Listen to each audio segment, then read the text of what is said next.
It's officially winter holiday time, and that means gift shopping.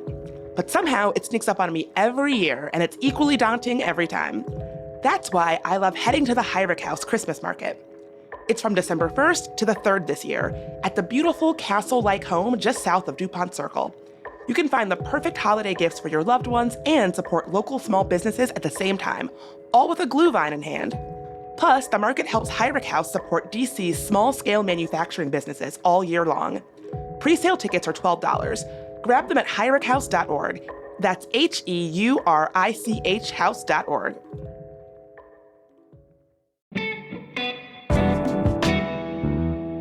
Today on CityCast DC, Metro is out with a bunch of big ideas about long-term redesigns of the system. This includes new stations, new tunnels, and something called the Bloop, which would turn the Blue Line into a giant loop. What could go wrong? Well, we hate to be party poopers, but we talked to an actual local transportation planner named David Edmondson, and he filled us in on all of his doubts, and a few other ideas too.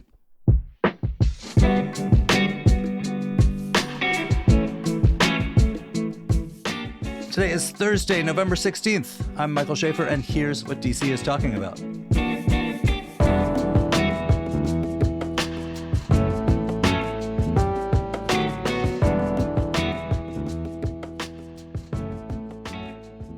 So, David, you have written this really provocative opinion piece about Metro's proposed expansion plans. But I got to ask, before we get into that, how are they even really considering expansion plans right now, given that, like, they've got a huge budget deficit and a lot of serious people worried about solvency? So Metro's capital funding, their capital funding comes from a different pot than all their operations funding. The idea is that a lot of this money is going to come from somewhere else, and they want to be able to walk and chew gum at the same time and really think ahead. So even if they got all of this money tomorrow, they wouldn't be able to put it towards operations anyway. So what they have said is that they need to build out some new things, particularly a new line, to alleviate a bunch of the congestion they face with the Blue Line, Orange Line, Silver Lines, which all come through the same tunnel at Roslyn, which is responsible for a large percentage of the delays and boo-boos in the system. We did an entire episode this summer laying out the different pros and cons. Check it out in our show notes. So the top contender, which is what you've written about, was called the Blue Line Loop, the Bloop. What does this look like? So the Blue Line Loop is an 18-mile long extension of the Blue Line that'll have a new station at Roslyn and then go deep under the river and head to Georgetown. It'll then head along M Street and then hit up Union Station. At that point, it'll turn south, hitting Capitol South and Navy Yard metro stations, then head to the St. Elizabeth's Hospital, and then to National Harbor. At that point, it'll head back across the river and end at Huntington. So right now, just for people who can't picture this in their head, the Blue Line starts there and snakes up the Virginia side of the Potomac to Roslyn, where it crosses the river and goes through downtown before going out into Prince George's County. So this would change it in a couple ways, but one of them is, as you said, it would create a new stop in Roslyn and a second tunnel under the river, because that tunnel is, there's too many trains for one tunnel. And it would then create stations in Georgetown and West End, and instead of sending the Blue Line out the way it currently leaves town, it would connect with the stations on the red and yellow lines and then go down to National Harbor, which is not currently on the Metro, and basically become a giant loop, the Bloop. Right. So it'll still share trains with the yellow line where it does now, but it'll have its own tunnel and track for the entire way from this new station at Roslyn all the way up through and down and then across to its new endpoint. All right, so just as a non-professional planner, it looks pretty cool to me, right? You get a station at Georgetown, which DC hasn't had, and West End. You get National Harbor connected to the metro system. You have new points of connection between different lines. You have written a long piece in Greater Washington, which says, hold on a second, folks. This plan has some serious flaws. But tell me what is wrong with it. Yeah, so First of all, people don't travel in a circle, they travel in a line. They go from where they're coming from to where they're going, preferably in as straight a line as possible. So, just at the start, having this loop design feels like it's trying to do a lot of things at once. Serve the areas around the St. Elizabeth's area, serve National Harbor, serve downtown. All of these are different straight line angles. And people are going to be able to ride along its whole length, but not a lot of people are going to want to, except for us nerds. The other thing is it's just one line. Rather than looking at what should a whole system look like, what should a new system look like, instead it's trying to serve all of these different trips with a single project, rather than seeing if it can do them with multiple projects. As well, we have a second railway system in our Mark and VRE trains, and that's going to become a little bit more integrated over the course of the next 5-10 years as Mark trains go through to Alexandria. You've got the subway people and the regional train people, and they're not talking to each other. And if they were to talk to each other and kind of work in complementary ways, they would come up with something that looked kind of different. Right, exactly. So you have essentially this other system that's running across the river. So it's serving some trips that are parallel to the Roslyn space, but there's not a whole lot of trains that are going across that bridge right now. What would it look like if Metro decided to really invest in that and make it run more like Metro? Could it maybe resolve some of the crowding issues that are currently faced at Roslyn? So you would still have that tight space, but maybe not quite as much crowding per train, even though you do have the same number of trains and you still have the issues of having those separate lines running together in a single tunnel.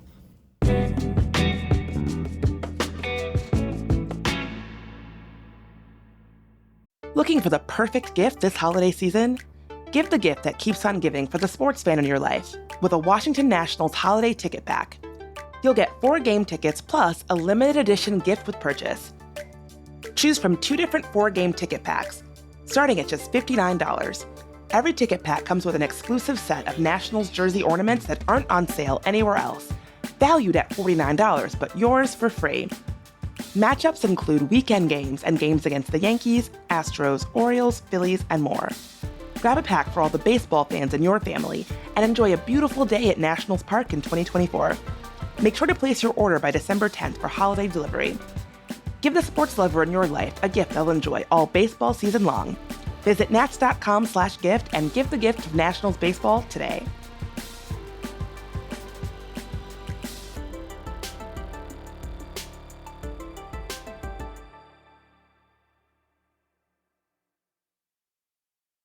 All right, picture this. You are at the airport or strolling through the grocery store, and suddenly there they are, someone who seems tailor-made for you. You know that feeling, right? The instant connection you can't ignore, but then they leave. Another missed connection? Not with Never Missed, a new dating app that turns those chance encounters into unforgettable beginnings. It's simple. Download the Never Missed app for free right now on the App Store or Google Play. In just moments, you will be ready to transform fleeting glances into lasting connections. Download the Never Missed app and make your story of how you met an unforgettable chapter in your journey.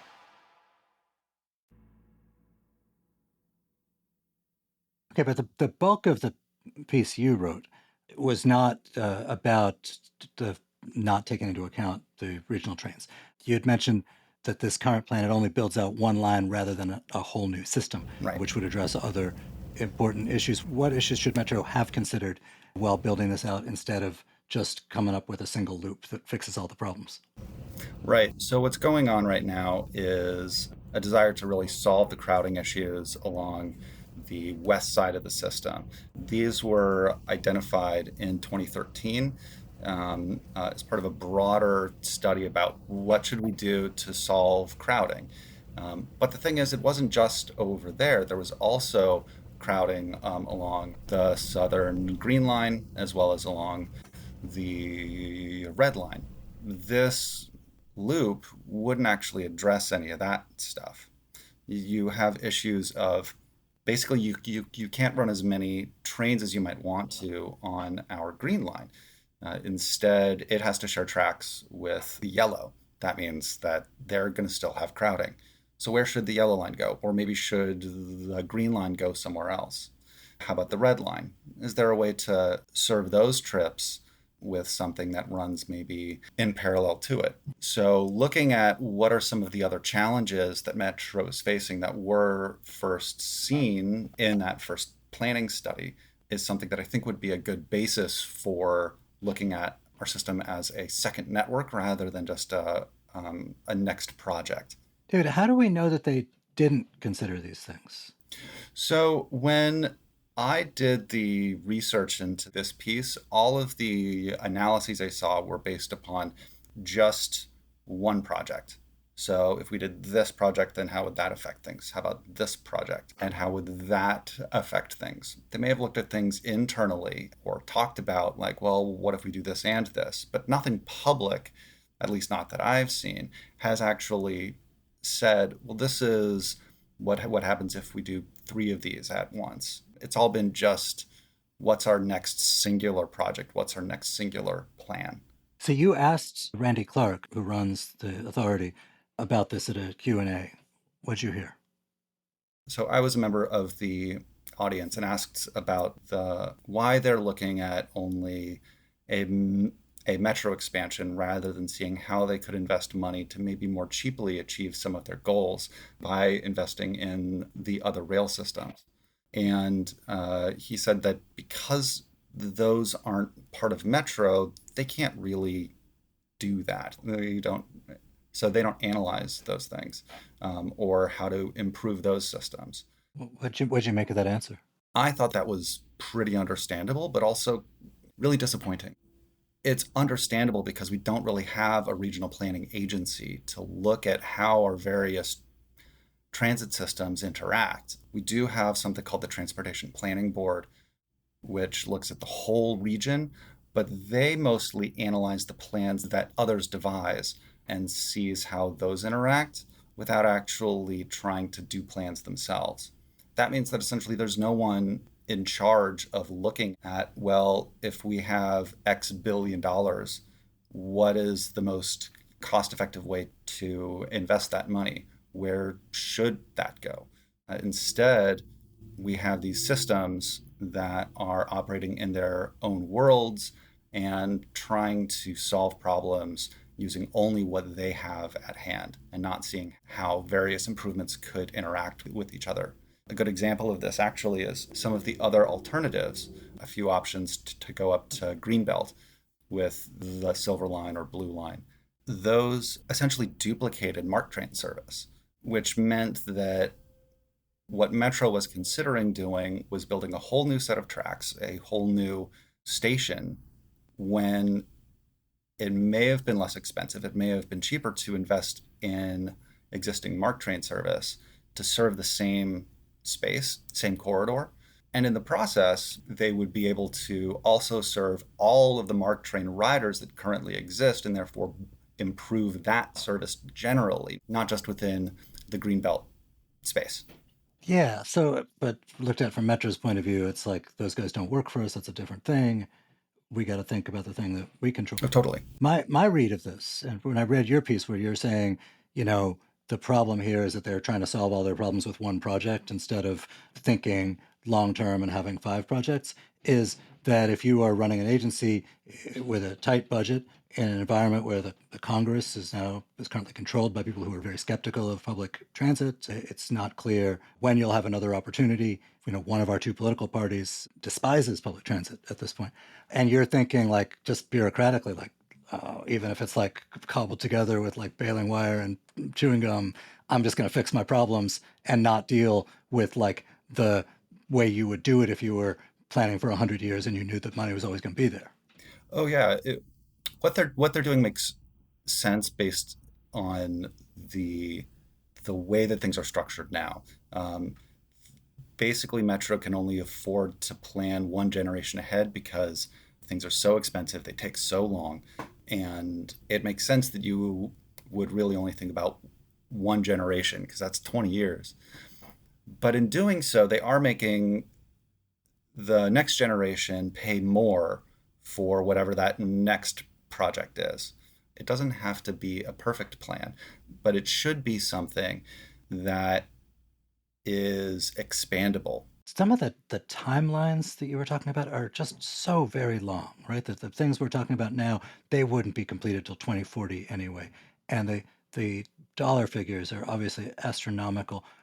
Why, the unsophisticated way of asking this would be like, hey, China can build like a high-speed rail line across the country in like 2 years. What the hell are we doing? But, answer me this. Is there something about Washington particularly that causes the prices to be so high and the timelines to be so long? Not about Washington specifically, but it's a broader American problem. This is not something that we in the US really do well, is build things. I know that we think that we are a nation of builders, and that's because in the past we were. At the moment, though, we don't build things for very cheap at all. So, for instance, Milan, they're working to expand their metro system 100% underground, and they're looking at maybe $215 million per mile. Our Silver Line project was $302 million per mile. And it was above ground and ugly. Exactly. So that was a subway and for cheaper. Stockholm is more in the same range as our Silver Line, but even there, what they're doing and what they have done is still as cheap as the Silver Line and still is 100% underground. It's really frustrating to see.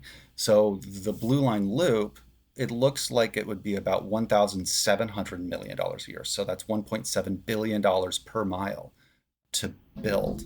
That's like 5 times more than what you would have in another country. As for why, that's a great question. We end up overbuilding. So we have stations that are gigantic. They're gorgeous, but they're much larger than they have to be. So all of that gorgeous archway work ends up being not really useful for the transportation experience. And all that has to get dug out and mined out. And that is expensive. Another thing that we do is we do a different kind of digging subways, which is more expensive. So rather than doing what we did when we first built our metro system and dig up the street and dig down and then build a subway within that ditch and then you cover it back over, that's a system called cut and cover.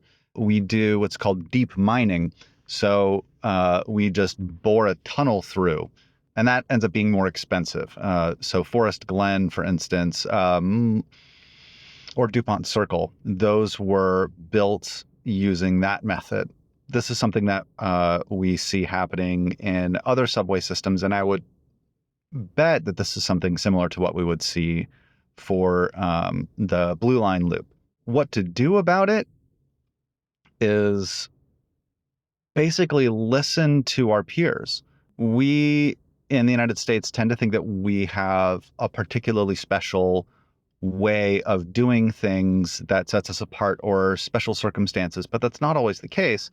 And honestly, without knowing exactly what our peers in Italy or Spain or Sweden are doing, we don't really know that what we're doing is unique and meets unique circumstances in our country.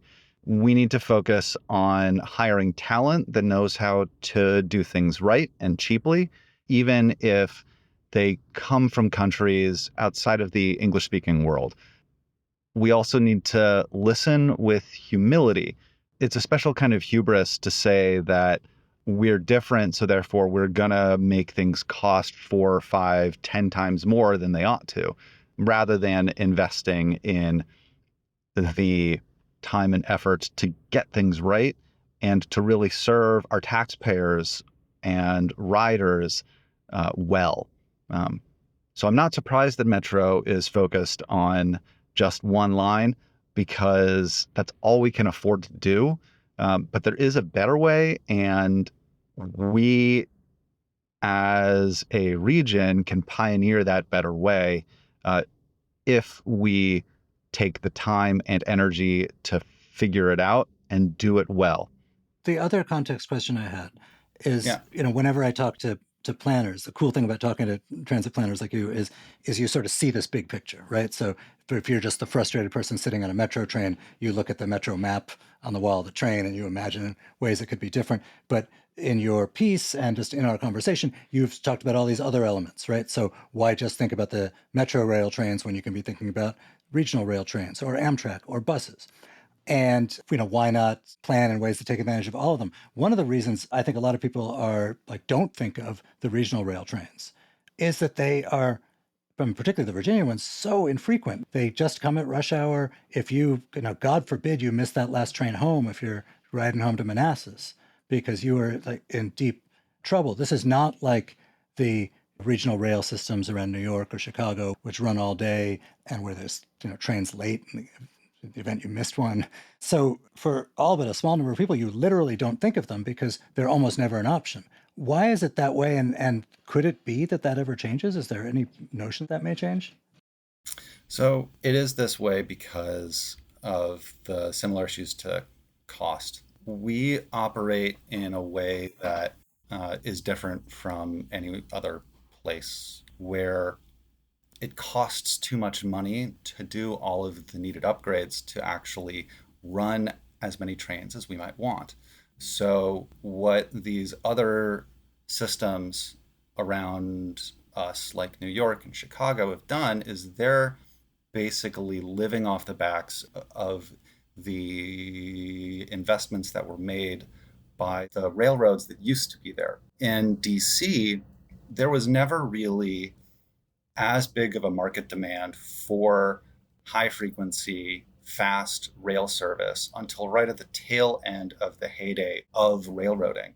So the big picture is that a lot of these other cities, older cities, they built a bunch of trains in the 19th century when railroad tycoons roamed the earth.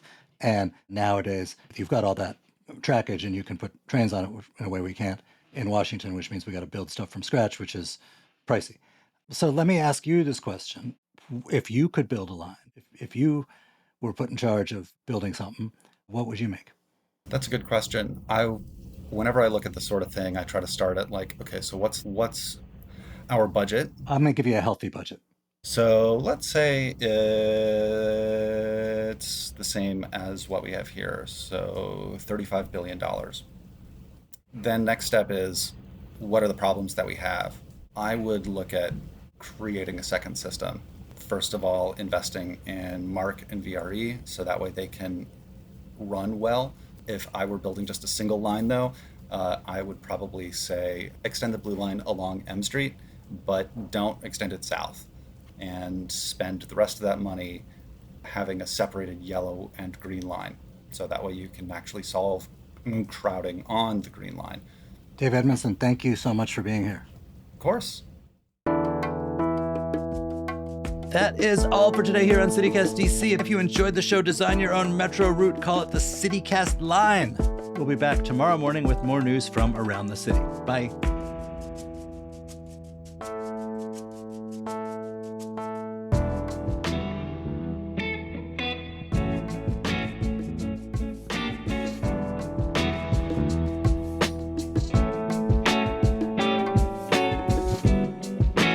And if you enjoyed the